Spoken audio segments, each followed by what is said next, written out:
What's going on, guys? It was in a block back again in the garage with Oatmeal, the 97 Kia Sportage. Today we're going to be taking care of a small suspension lift on the front, basically so I can clear these 31 by 9.5 inch tires. They don't really rub too bad unless the vehicle's articulated a particular way, at least on this side. On this side, the bumper was pushed back, as you can kind of see here, and a little bit of damage, so it was actually rubbing the tire on this side. These do stick out a little bit, as you can see. Looking down the side of the vehicle. A little bit of poke. I'll be using my Benpack 6000. If you don't have one of these, I highly recommend them. They pop up on time, or for time to time on Marketplace. That's where I picked this one up. And you can lift the vehicle with the push of a button. It's got 4 lifting locations. Basically just a pad that we place underneath the frame. There's the frame. There's the pad. Probably can push that one a little bit more. There's the pad. Here's the frame. So, yeah. Easy, easy. Alright, see how easy that was? You can see she's off the ground. Didn't get up super high because we just need to be able to reach around the wheel, tire, and get in here. Or you can pull your wheel off. I think I can do this without having to pull it off. So I'm going to grab a tripod and see if I can get a view of me inserting this thing, and hopefully this will work. So I can show you guys how this actually is supposed to work. Here are some options on some lifting fixtures if you got coil springs that you want to increase your height. They make a round coil insert, which I'll put that here on the screen, or coil booster. And they make these on the left. This is an insert that you stick between the coil. You can do one of 2 configurations there. These you insert and adjust the nuts or bolts to either lift or lower. And then these are a twist in. It says rear coil spring. We're going to be using these on the front coil springs. And essentially I'm inserting this lift or twist in lift to fit these because I was not able to expand the spring on the vehicle. I probably could compress a couple coils and maybe get some expansion from the other ones, but I'm going to try this twist in method and then see if I can squeeze these in there once we've got it twisted tall enough.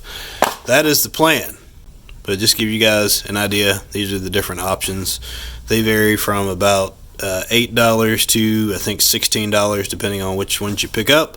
They're available at any parts store. These are from AutoZone, these are from Advanced Auto, and then I think these other ones I got were from O'Reilly's. So I did go to all 3 parts stores, and probably could have just gone to AutoZone because they do carry all 3 of them at AutoZone, and I think also at Advance. O'Reilly's does not carry this type here in the center, at least in stock.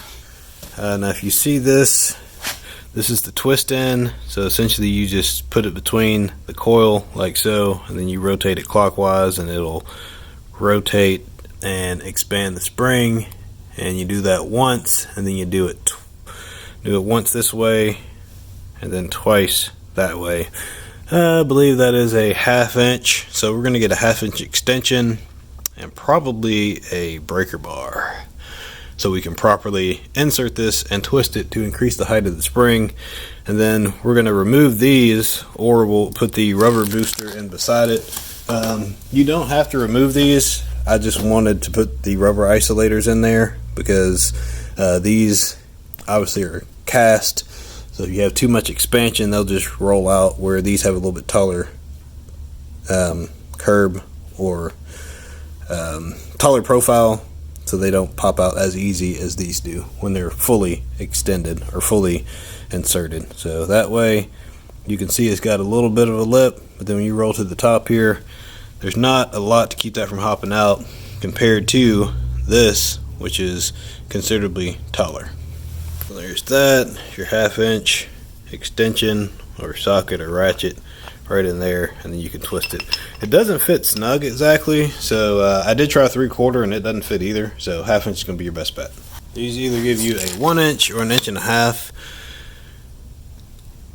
inch lift height.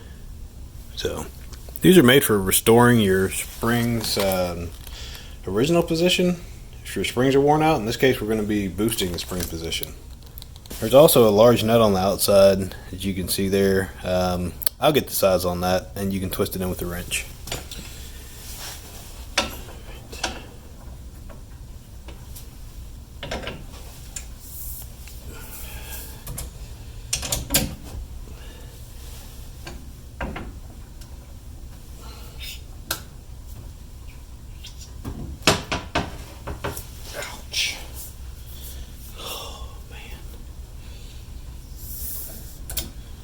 I really need more extension to get past the tire.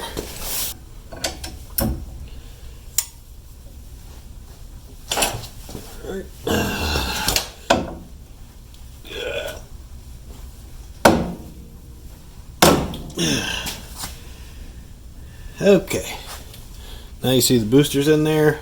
Take a closer look. You can see how much it's expanded the spring there. Now ideally you're going to want to put one across from the other, so you'd want one towards the back here, and then one towards the front. I'm going to see about inserting those rubbers on either side of this, just tapping them around, and then we'll probably get that booster out of there. In this case I'm using the booster more as a tool instead of as a booster, I guess.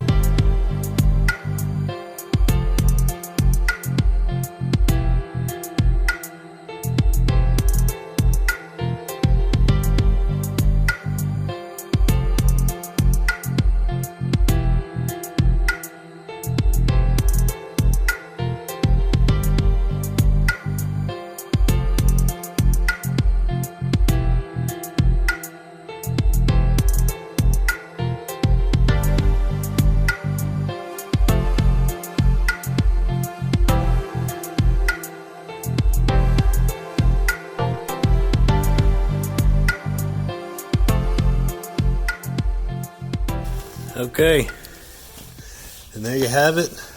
So we put the boosters in, and we rotated the coil expander out. So after we got the rubber isolators or boosters on either side, we took this coil and rotated it out. You see I have it in the lower spring position, which the spring looks to be back in its original location. What this is going to do is keep over compression from happening. I'm going to do this on the other side. We'll lower the vehicle down, and then we'll see where the spring sits at, do a test drive, see how it does. If it does not work, we will go reinsert these at the highest position and then try to get the rubber isolators or spring coil boosters in the other location and then see how that does. Alright, so the spring booster trick seems to have worked. I don't have rubbing during turning, which probably wouldn't have been an issue had the front bumper not been in or pushing on the driver's side. Overall, I'm happy with it. It's a cheap, inexpensive mod, under 20 bucks, and it got the front end where it needed to be at. I do have rubbing on the inside of the tire at full lock, but we will deal with that at another point in time. Maybe I'll do a 1-inch lift all the way around or something like that. We'll explore that later. Right now, we're just keeping to the low budget micro crawler, Hot Wheels, micro wheels, whatever you want to call the thing. So that's going to wrap it up for this video. Pretty cool little thing that you could do on a budget. So if you got a Kia Sportage or a Geo Tracker or any of those small vehicles, you just need a little bit of a boost. Or if you've got an older vehicle and your springs are sagging and you just need to get rid of that sag that's there to get it back to the original location so you don't have your wheels and tires rubbing. Or if you just want to even out your ride, that is a very easy way to do it. My name's Erwin. This 3 Wheels in a Block. We're giving back when time is taken away. We'll see you soon.